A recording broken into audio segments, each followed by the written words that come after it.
तो आज की इस वीडियो में हम लोग पढ़ने वाले हैं ट्रायंगल के बारे में। ट्रायंगल के बारे में फुल डिटेल में पढ़ेंगे। तो चलिए शुरू करते हैं इस वीडियो को। देखिए ट्रायंगल क्या होता है। ट्रायंगल उस चीज़ को कहते हैं जो तीन भुजाओं से क्या होता है, घिरा होता है। ट्रायंगल के लिए शर्त है कि तीन भुजाओं से घिरा होना चाहिए। क्या होना चाहिए? तीन भुजा से पूरी तरह घिरा होना चाहिए। अगर मान लीजिए कि इस तरह का कोई ट्रायंगल हो गया, यहाँ पे खुला हुआ है, तो ये ट्रायंगल होगा? नहीं होगा।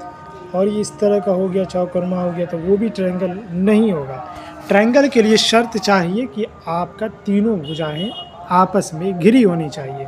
और ट्रायंगल में कितना कोण होता है? ट्रायंगल में तीन कोण होता है। जैसे कि ये एक कोण हो गया, ये एक कोण हो गया, ये एक कोण हो जाएगा। चार कोण नहीं बनेगा। ट्रायंगल में कितना कोण बनता है? तीन कोण बनता है। और भुजाएं कितना होता है? तीन होता है। तो समझ गए? आगे देखते हैं हम लोग। देखिए इस ट्रायंगल में हम बताना चाह रहे हैं, देखिए भुजा हो गया, इसमें ये जो यहाँ से यहाँ तक हो गया, ये एक इसका भुजा हो गया। क्या हो जाएगा? इसका एक भुजा हो जाएगा। उसके बाद आगे देखिए, ये यहाँ से यहाँ ये भी एक भुजा हो गया और ये भी एक यहाँ से भुजा हो गया। इसका नामकरण हम कर सकते हैं। देखिए भुजा यहाँ पे क्या हो जाएगा? A B. यहाँ से यहाँ तक ए बी हो गया और यहाँ से यहाँ तक बी सी हो गया और यहाँ से यहाँ तक सी ए हो जाएगा। अब देखिए कोण देख लेते हैं हम इसका। तो कोण में देखिए कोण ए है यहाँ पे, है ना? कोण ए हो गया। उसके बाद कोण बी है और ये कोण सी हो गया। तो त्रिभुज में क्या चाहिए? तीन कोण चाहिए और तीन कोण इसमें है। तो आगे हम लोग देख लेते हैं भुजा और ऊंचाई के बीच संबंध। भुजा और ऊंचाई के बीच क्या संबंध होता है? देखिए त्रिभुज की जो भुजाएं आप जानते हैं पहले से कि तीन होता है। तो ऊंचाई क्या होता है? त्रिभुज में ऊंचाई भी तीन ही होता है। भुजा कितना हुआ? तीन हुआ। ऊंचाई भी तीन होगा। ओके।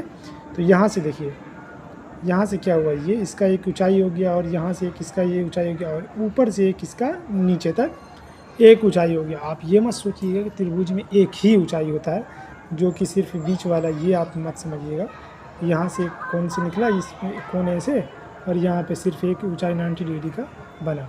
तो एक नहीं होता है, तीन होता है। और जहाँ पे भी ऊंचाई बनता है तो वहाँ पे 90 डिग्री का कोण बनता है। कितना डिग्री का कोण बनेगा? राइट एंगल बनेगा 90 डिग्री का। ओके।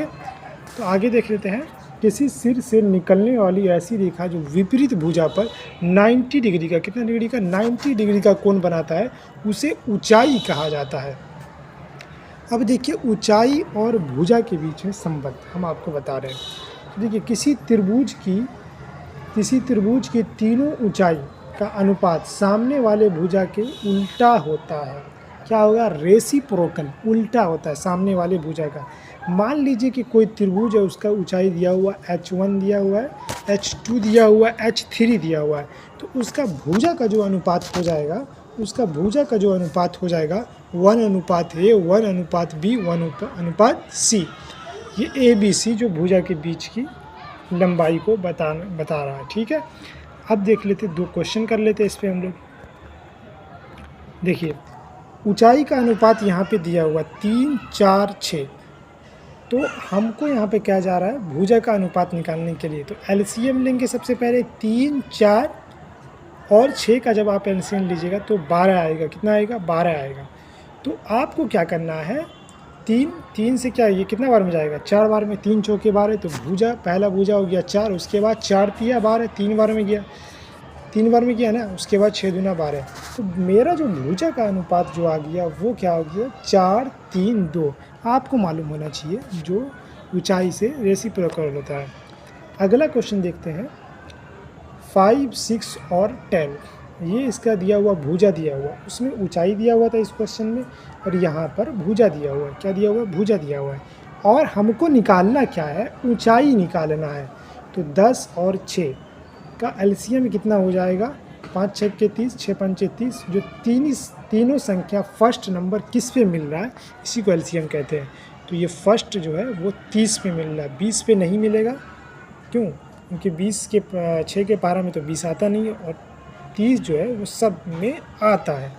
तो ऊंचाई क्या हो जाएगा? 5 6 के 30, 6 हो जाएगा, 6 अनुपात, और 6 5 30, 6 अनुपात 5 हो जाएगा। उसके बाद देखिए 10 तिया 30। तो ऊंचाई का जो अनुपात आ गया 6:5:3 आ गया। आगे देखते हैं हम लोग किसी त्रिभुज के आंतरिक और बाह्य कोण का योगफल। ये बेसिक क्वेश्चन हुआ त्रिभुज के लिए। देखिए कोई भी त्रिभुज है उसके अंदर का कोण और बाह्य कोण कितना डिग्री का होता है। देखिए आपको मालूम होना चाहिए किसी भी त्रिभुज का जो अंदर का जो कोण होता है वो 180 डिग्री होता है। कितना होता है? 180 डिग्री होता है। मान लीजिए और तीनों को मिलाकर होता है। मान लीजिए ये 80 डिग्री हो गया, ये त्रिभुज मेरा, ये कोण मेरा 80 डिग्री हो गया, तो ये दोनों का मान कितना हो जाएगा? ये दोनों का मान हो जाएगा 50-50, 100 हो जाएगा। तो टोटल जो है किसी त्रिभुज के आंतरिक, हम कह रहे हैं आंतरिक, इस चीज़ को याद रखिएगा, किसी भी त्रिभुज के अंदर का कोण, किसी भी त्रिभुज के अंदर का जो कोण होता है वो 180 डिग्री होता है। अब हम लोग देख लेते हैं किसी त्रिभुज के बाह्य कोण। बाह्य कोण कैसे निकलता है? देखिए जब ये मेरा त्रिभुज है, ये ए हो गया, ये बी हो गया और ये सी हो गया, इसको अगर हम आगे बढ़ाते हैं और कोण बी को हम आगे बढ़ाते हैं और कोण सी को हम जब आगे बढ़ाते हैं तो ये कोण जो बाह्य कोण बनेगा वो कितना डिग्री का बनेगा? तो जो हम लोग का बाह्य कोण बनता है वो 360 डिग्री का होता है। कितना होता है? 360 डिग्री का बाह्य कोण होता है। कितना डिग्री हो गया? किसी भी त्रिभुज के बाह्य कोण जो होता है वो 360 डिग्री हो गया। चलिए तो आगे हम लोग देखते हैं। अब हम लोग देखेंगे त्रिभुज के भुजा और कोण में संबंध। क्या? भुजा और कोण में जिस त्रिभुज का कोण जितना बड़ा होगा उसका क्या होगा? उसके सामने वाला जो भुजा है उतना ही बड़ा होगा, उतना ही बड़ा होगा। मतलब जिस आदमी के पास जितना पैसा है तो उनके पास उतना ज़्यादा रिश्तेदारी, ठीक है, उसका खर्च करने का और ज़्यादा दरवाज़ा होता है, कहीं कहीं पे वो खर्च करते हैं। तो मैं यहाँ पे बता रहा हूँ कि कोण जितना बड़ा होगा, कि जितना बड़ा कोण उतना बड़ा भुजा हो जाएगा। यहाँ पे देखिए 60 डिग्री का कोण है और यहाँ पे देखिए 120 डिग्री का कोण है। तो आप बताइए ये दोनों में से कौन सी भुजा बड़ा है? कौन सी भुजा? तो देखिए यहाँ पे 60 डिग्री का कोण है और इसके सामने की जो भुजा है ए बी, ये छोटा होगा, क्योंकि कोण जब छोटा है तो भुजा भी छोटा होगा। और वहीं देखिए 120 डिग्री है तो यहाँ पे P और Q जो भुजा है, क्योंकि 120 डिग्री से बना है तो ये क्या हो जाएगा? ये क्या हो जाएगा?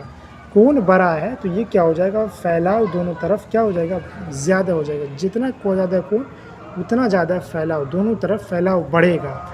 और जो ये देखिए इसकी जो लंबाई है कोण की, ये भुजा की लंबाई सेम होती है दोनों में क्या होगा? सेम होगा।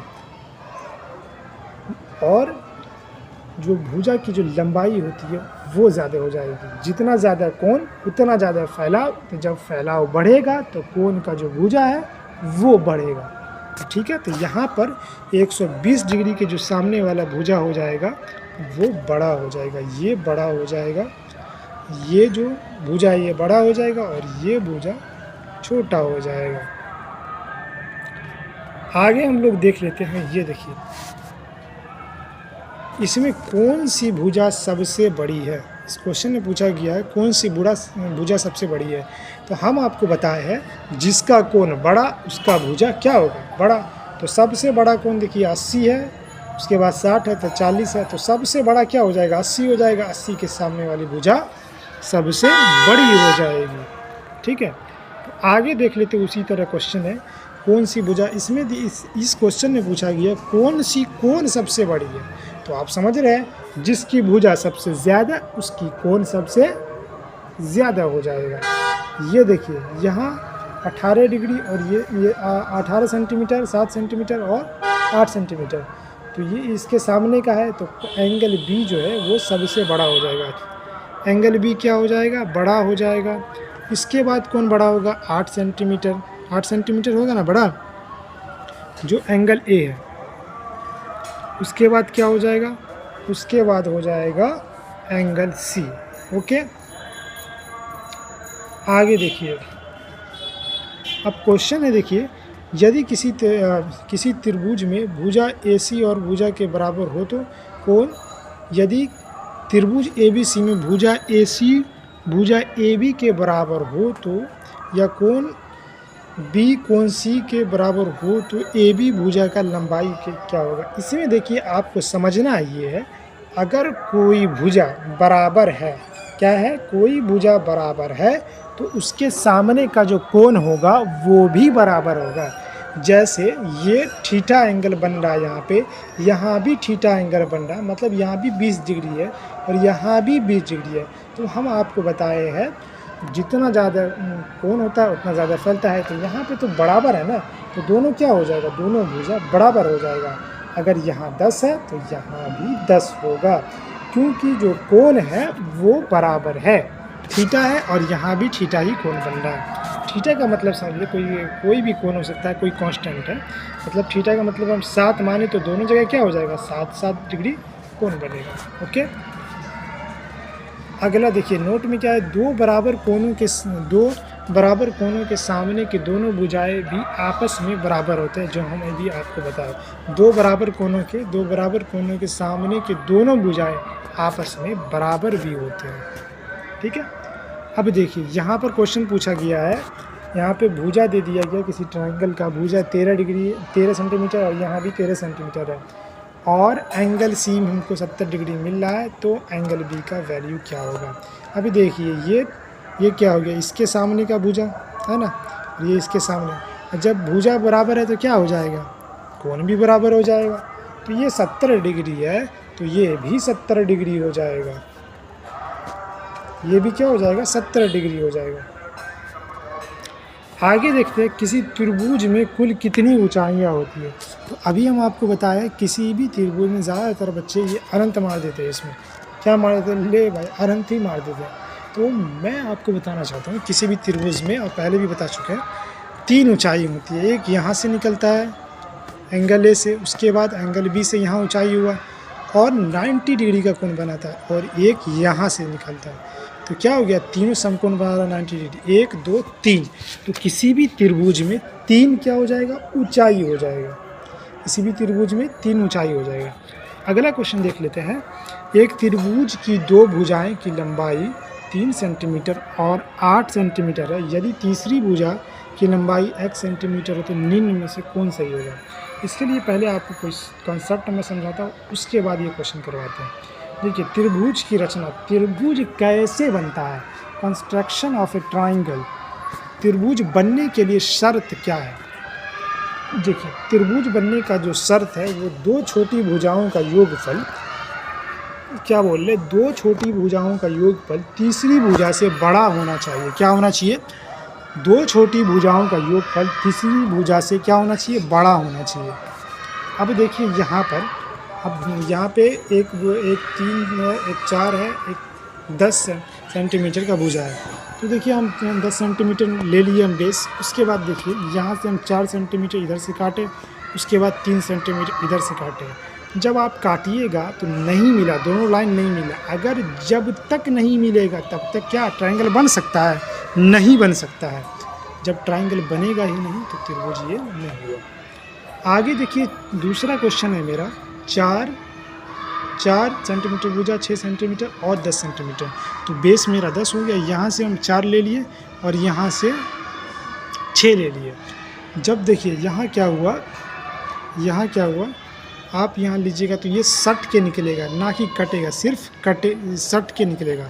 जब सट के निकला है तो त्रिभुज बनेगा ही नहीं, क्योंकि त्रिभुज का क्षेत्रफल 0 हो गया, लीनियर हो गया, तो ये त्रिभुज नहीं बनेगा।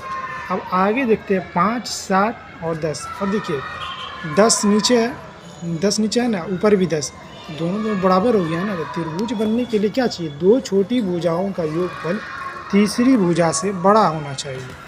तो 10 से बड़ा होगा तब ना भाई, तीसरी भुजा से बड़ा होगा तभी बनेगा। अगला देखिए 5, 7 और 10, ये 10 सेंटीमीटर हो गया। अब 5 इधर से लेते हैं, 5 सेंटीमीटर यहाँ से काटे हम, उसके बाद देखिए यहाँ से 7 सेंटीमीटर इधर से काटेंगे। जब काटेंगे तो यहाँ पे मेरा मिला, जब मिल गया तो जहाँ जिस बिंदु पर मिलेगा वहाँ से हम दोनों सिरों को मिला देंगे। जब मिला देंगे तो क्या ट्रायंगल मेरा बन जाएगा ना, आसानी से मेरा ट्रायंगल बन जाएगा। ठीक है, यहाँ से देखिए यहाँ पे कटा है तो यहाँ से हम मिला दिए तो ये मेरा बन गया ट्रायंगल। तो शर्त इन्होंने पूरा कर दिया मेरा। ये नीचे 10 सेंटीमीटर है, 2 छोटी भुजा का योग तीसरी बड़ी भुजा से क्या होना चाहिए, बड़ी होनी चाहिए। 7 5 क्या हो जाएगा, 12, तो ये बड़ा हो गया। तो जब बड़ा हो गया तो मेरा ट्राइंगल बन जाएगा। तो अब हम लोग देखेंगे क्लासिफिकेशन ऑफ ट्राइंगल। ट्राइंगल कितने तरह का होता है, तो आपको मालूम होना चाहिए जो ट्राइंगल होता है वो 6 तरह का होता है। 3 होता है भुजा के आधार पर और 3 होता है कोण के आधार पर। सबसे पहले हम लोग पढ़ेंगे भुजा के आधार पर। तो देखिए भुजा के आधार पर 3 होता है। त्रिभुज कितना होता है? 3 होता है। सबसे पहला होता है समबाहु। क्या होता है? समबाहु त्रिभुज। उसके बाद होता है समद्विबाहु, उसके बाद विषमबाहु। 3 त्रिभुज होता है जो भुजा के आधार पर होता है। समबाहु त्रिभुज, समद्विबाहु त्रिभुज और विषमद्विबाहु। सम का मतलब क्या होता है? बराबर। बाहु मतलब सब। बाहु मतलब सब बाजू, मतलब जितना बाजू है इसके पास 3 बाजू है, तो तीनों बाजू को बराबर बराबर भागों में बांटता है। तो उसी को क्या बोलेंगे? समबाहु त्रिभुज बोला जाता है। उसको क्या बोलेंगे? समबाहु त्रिभुज बोलेंगे। जैसे कि भुजा मेरा जो ये है ए से बी बराबर हो जाएगा और ए से सी बराबर हो गया, ये भी बराबर है, और बी से सी बराबर है, बराबर का निशान डबल लाइन से। तो ये क्या है? तीनों जब बराबर है तो इसी को हम बोलेंगे समबाहु त्रिभुज। तो भुजा ए बी बराबर, बी सी बराबर और ए सी बराबर, ठीक है। तो ए बी यहाँ हो गया, बी सी हो गया ये यहाँ से यहाँ, और ए बी हो गया यहाँ से यहाँ। ये तीनों यहाँ पे क्या है? बराबर है। उसके बाद देखिए जब समबाहु त्रिभुज में भुजा बराबर है तो क्या कोण बराबर होगा? बिल्कुल बराबर होगा। कोण भी बराबर हो जाएगा। कोण ए बराबर बी, कोण बी बराबर कोण सी। तीनों कोण का जो मान है वो बराबर हो जाएगा। मान लीजिए कोण ए हो गया 60 डिग्री, 60 डिग्री 60 डिग्री मतलब 6 3 18, आंतरिक कोण 180 डिग्री होगा ही 60 डिग्री, उससे आगे पीछे हो ही नहीं सकता है। और इसका हाइट भी बराबर हो जाएगा। h1 बराबर h2 और बराबर h3। तो इससे क्या हुआ? हाइट भी बराबर हुआ। अब देखिए हम लोग देखते हैं समद्विबाहु त्रिभुज। समद्विबाहु त्रिभुज किसे कहते हैं? देखिए सम मतलब बराबर, द्वि मतलब क्या हो जाएगा? 2। द्वि मतलब 2, बाहु मतलब बाजू, मतलब इसका 2 ही बाजू बराबर होगा। मतलब क्या समझे? 2 ही भुजा इसका बराबर होगा और तीसरा भुजा छोटा बड़ा हो सकता है। तो समद्विबाहु त्रिभुज उस त्रिभुज को कहते हैं जो 2 भुजा बराबर हो और तीसरा भुजा बराबर नहीं होता है, उसी ही कहते हैं समद्विबाहु त्रिभुज। यहाँ देखिए ए बी बराबर, यहाँ से ए बी बराबर ए सी है, यहाँ पे ए बी बराबर ए सी हो जाएगा। उसके बाद ए बी बराबर ए सी है, लेकिन बी सी बराबर क्या है? नहीं है। बी सी बराबर नहीं है। कोण बी बराबर है कोण सी। कोण देखिए यहाँ पे कोण बी बराबर है और कोण बी बराबर कोण बी। ये दोनों कोण देखिए, कोण सी होगा यहाँ पे, ये दोनों कोण क्या है? बराबर हो जाएगा और ये कोण बराबर नहीं होगा। आगे देखिए अगला क्वेश्चन है, अगला हम लोग का टाइप है विषमबाहु त्रिभुज। विषमबाहु त्रिभुज उस त्रिभुज को कहते हैं जिसकी तीनों भुजा, भाई यहाँ पे कोई साथ में नहीं रहता है, सब मार पीट करके अलग है। अब होता है ना, इसका 3 भाई है, मान लीजिए ये त्रिभुज, 3 भाई में से एक भी साथ नहीं रहता। समबाहु में सब साथ, समद्विबाहु में 2 भाई साथ, एक को मार मुड़ के अलग कर दिया। तीसरा में भाई सारा सब अलग है, तीनों भुजा इसका बराबर नहीं होता है। तो ए बी बराबर नहीं है बी सी के और बी सी बराबर नहीं है ए सी के। कोण ए बराबर, कोण ए बराबर नहीं है कोण बी के, और कोण बी भी बराबर नहीं है कोण सी के। मतलब इसका कोण भी बराबर नहीं होगा, एक भी कोण दूसरे कोण से बराबर नहीं होगा। तो अब हम लोग देखेंगे त्रिभुज के कोण के आधार पर त्रिभुज का वर्गीकरण। तो देखिए हम लोग देख चुके हैं भुजा के आधार पर देख चुके त्रिभुज के। तो समबाहु, समद्विबाहु और विषमबाहु आप लोग अच्छे से समझ चुके हैं। तो अब हम लोग देखेंगे त्रिभुज के कोण के आधार पर। तो कोण के आधार पर भी 3 टाइप होता है। पहला होता है न्यून कोण, उसके बाद समकोण, उसके बाद अधिक कोण जो 90 डिग्री से प्लस हो, 90 डिग्री से प्लस हो, और समकोण जो 90 डिग्री बराबर 90 डिग्री। अब समझते हैं न्यून कोण किसे कहते हैं। देखिए न्यून कोण उसे कहते हैं दो छोटी कोणों का जो योग होता है वो बड़ी कोण से क्या होता है, बड़ा होता है। दो छोटी कोणों का जो योग है वो सबसे बड़ी कोण है उससे भी बड़ा होता है, तो इसको क्या बोलेंगे, न्यून कोण बोला जाता है। इसको क्या बोलेंगे, न्यून कोण कहा जाता है। यहाँ पे आप समझ सकते हैं, इसको इंग्लिश में एक्यूट एंगल कहा जाता है। दूसरा हम लोग का है समकोण त्रिभुज। समकोण त्रिभुज उसे कहते हैं जो जिसका एक कोण 90 डिग्री हो, क्या हो, एक कोण 90 डिग्री हो और बाकी का जो दो कोण होता है वो दोनों मिलकर 90 डिग्री होता है। तो समझ गए, बड़ी जो सबसे बड़ी होती है, दो छोटी कोण 90 डिग्री हो गया और बड़ी कोण तो 90 डिग्री हो गई। अगला है हम लोग का, देखिए अधिक कोण। अधिक कोण किसे कहते हैं, अधिक कोण उसे कहते हैं जो दो छोटी कोणों के का जो योग होता है, दो छोटी कोणों का योग से भी ये सबसे बड़ा जो कोण होता है वो बड़ा होता है। दो छोटी कोणों के योग से भी बड़ा होता है सबसे बड़ा कोण। जैसे कि यहाँ पे देखिए ये कोण बन रहा है, यहाँ पे क्या है, आमतौर पे ये 90 डिग्री बनता है या 90 से कम हुआ। समकोण त्रिभुज होता अगर यहाँ पे तो 90 डिग्री बनता, अगर यहाँ पे न्यून कोण होता तो 90 से भी कम होता ना। लेकिन यहाँ पे अधिक कोण है तो ये क्या हुआ, 90 से भी ज़्यादा बनेगा। तो जो पहला कोण हुआ हम लोग का तो वो क्या हो जाएगा, 90 डिग्री से, जो सबसे बड़ी कोण हुआ वो 90 से क्या होना चाहिए, ज़्यादा होना चाहिए, 90 से ज़्यादा हो जाएगा। ठीक है, आगे देख लीजिए किस क्वेश्चन को हम लोग सॉल्व करते हैं। तो इसमें आप लोग भुजा का भी रिलेशन समझ लीजिए। देख लीजिए इसमें दो छोटी भुजाओं का योग बड़ी भुजा के स्क्वायर के योग के से भी बड़ा होता है। क्या हो जाएगा, योग से भी बड़ा हो जाएगा, तो उसको क्या बोलेंगे, न्यून कोण कहते हैं। बड़ी भुजा के योग से क्या हो जाएगा, बड़ा हो जाएगा। दोनों छोटी भुजा मिलकर बड़ी भुजा के स्क्वायर के योग से बड़ा हो जाएगा।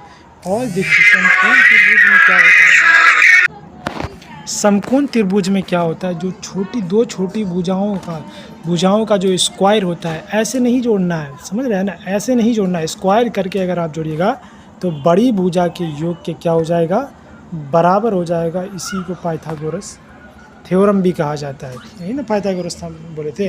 तो जो छोटी भुजाओं का स्क्वायर जो होगा वो बड़ी भुजा के योग के बराबर हो जाएगा जब समकोण त्रिभुज है।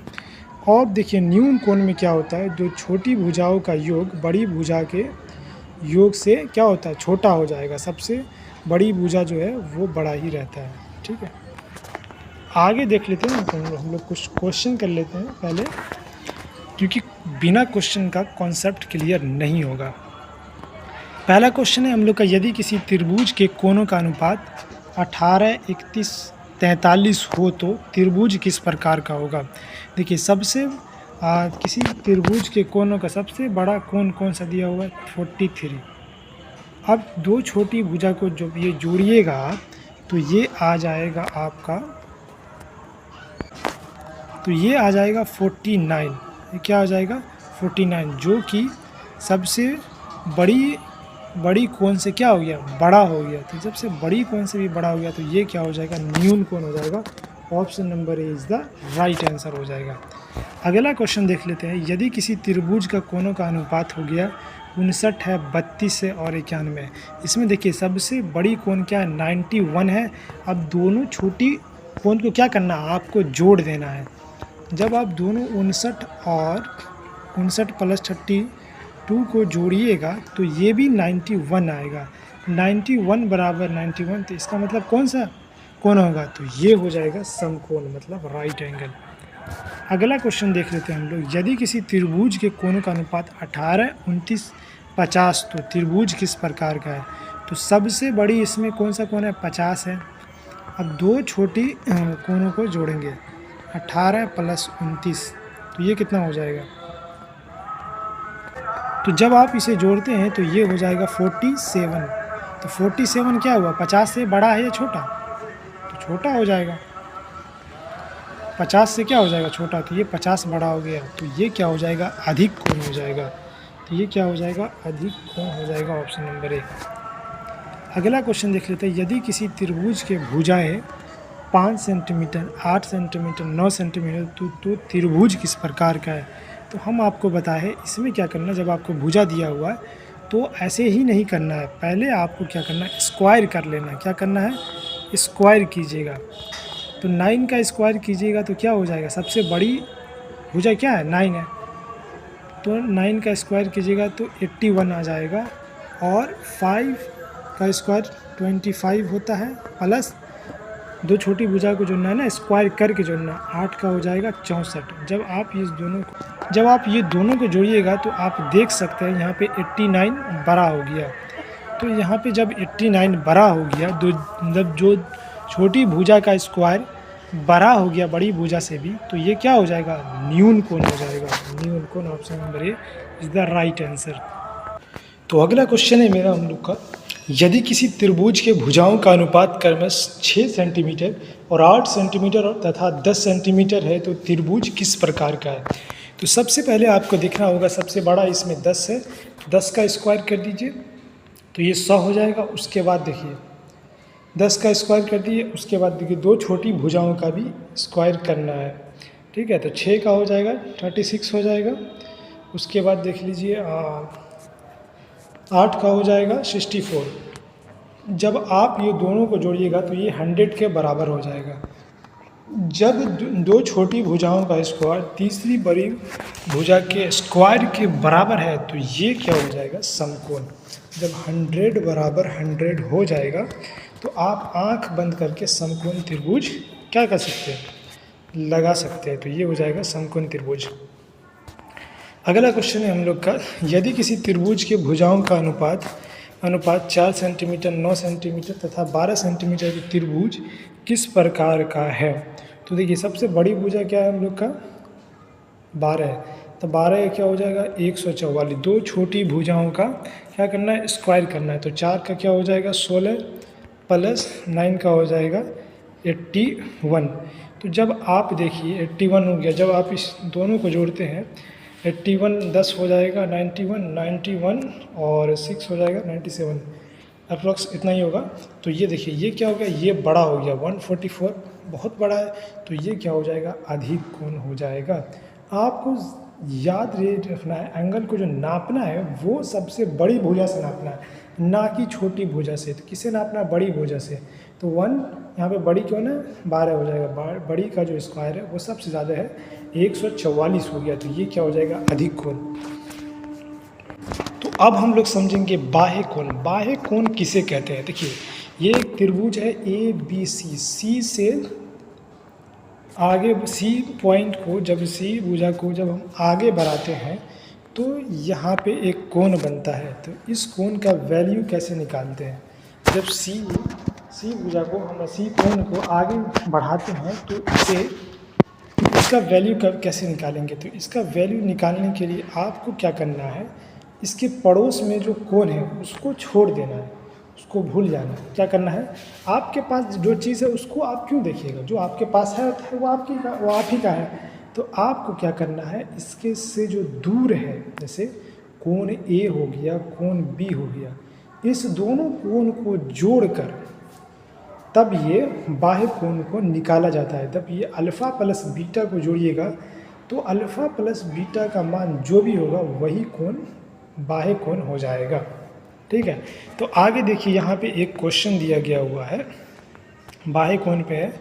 यहाँ पर देखिए क्या है, एक कोण जो दिया हुआ है, कोण ए मान लीजिए त्रिभुज, और बी हो गया, ये सी हो गया, सी पॉइंट को आगे बढ़ाया गया। तो कोण ए का जो मान दिया हुआ वो 60 है, कोण बी का मान 70 है। तो यहाँ पे बाह्य कोण जो क्या बनेगा, बाह्य कोण जो है वो क्या बनेगा? तो जब आप अल्फ़ा ये इस कोण को और इस कोण को दोनों पड़ोसिया को जोड़ दीजिएगा ना, तो आपका बाह्य कोण निकल जाएगा। मतलब 6 7 12 हो गया, 6 7 13 हो गया, तो ये निकल जाएगा 130 डिग्री। कितना निकल जाएगा, 130 डिग्री। इससे डायरेक्ट क्वेश्चन एग्ज़ाम में आता है। अगला क्वेश्चन देख लेते हैं हम लोग। देखिए यहाँ पे क्या हुआ, यहाँ पे क्या है कि पहले से मेरा बाह्य कोण दिया हुआ है और आंतरिक कोण पूछ रहा है। बाह्य कोण कितना दिया हुआ है, 150 डिग्री, और यहाँ पे कोण ए नामकरण कर देते हैं कोण बी कोण सी। तो ये देखिए 100 डिग्री दिया हुआ है, तो यहाँ पे कितना बचा हुआ है, 150 में कितना जोड़िएगा। मान लीजिए 100 आपको निकालने का तरीका बताते हैं। 100 में से 150 में से जितना बाहर में दिया हुआ और जो कोण अंदर में दिया हुआ उसको घटा दीजिएगा।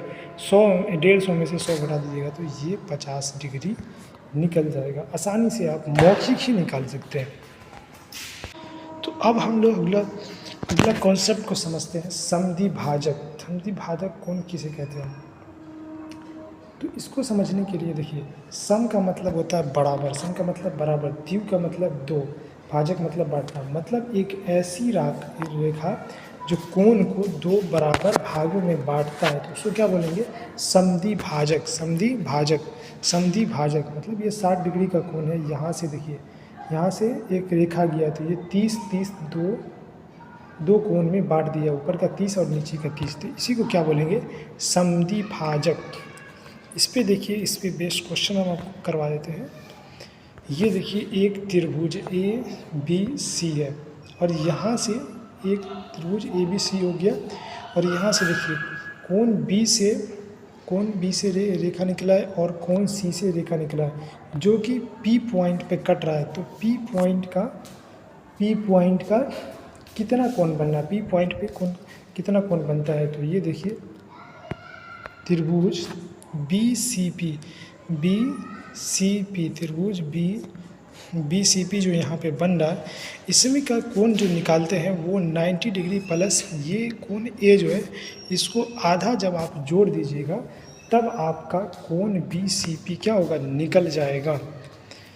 उसी पे बेस एक क्वेश्चन देखिए, यहाँ पर दिया हुआ है एक त्रिभुज है जिसपे B से रेखा निकला है और C से रेखा निकला और जो P पॉइंट पे कट रहा है। तो यहाँ P पर कितना डिग्री का कोण बनेगा? जब यहाँ पे 70 डिग्री दिया हुआ और हम आपको बताए हैं कि 90 में क्या करना है आपको, 90 में क्या करना है आपको? जोड़ देना है। 90 में आधा जोड़ देना है, कोण A का आधा। तो ये 70 डिग्री है तो इसका आधा हो जाएगा 35 हो जाएगा, तो 9 3 12 हो जाएगा और 125 डिग्री इसका वैल्यू हो जाएगा। क्या हो जाएगा? 125 डिग्री। अगला क्वेश्चन देख लेते हैं हम लोग। यहाँ देखिए, यहाँ पे वही क्वेश्चन पूछा हुआ है, 125 डिग्री यहाँ पे दिया हुआ और कोण A का मतलब x का वैल्यू, कोण A हो गया, इसका नामकरण हुआ, कोण B हुआ, कोण C। जब 125 डिग्री होते हैं 90 में से हम जोड़े हैं ना, तो 90 माइनस 90, 125 माइनस 90 कर देना है आपको। क्या करना है? 125 माइनस 90, तो ये 25 हो गया, 25 10 35। जब यहाँ 35 निकल गया तो हम तो इसका आधा ही न लिए थे, तो 35 इंटू क्या हो जाएगा? 2, 70 डिग्री। तो ये निकल जाएगा 70 डिग्री, जो कि 2025 में ये पूछा हुआ क्वेश्चन है। अगला क्वेश्चन देखिए हम लोग का, यहाँ देखिए ये 110 डिग्री दिया हुआ है, 110 डिग्री कोण दिया हुआ है और पूछ रहा है ऊपर का जो A कोण क्या होता है। तो ये तो आप उड़ा दीजिएगा इस क्वेश्चन को। A कोण का मान क्या होगा? तो कोण A, कोण B, कोण C। तो यहाँ पे 110 डिग्री तो 90 में जोड़ा है, तो 90 में कितना जोड़ा है? 110 में से 90 आप घटा दीजिए तो 20 आ जाएगा। तो 20 इंटू 2, क्योंकि आधा किए थे ना, तब दोगुना करना होगा, तो ये 40 डिग्री हो जाएगा। तो आज का वीडियो यहीं तक, मिलेंगे आपको नेक्स्ट वीडियो में और त्रिभुज के पार्ट 2 में मिलेंगे। आज के लिए इतना ही। Thank you. बने रहिए हमारे साथ, चैनल के साथ।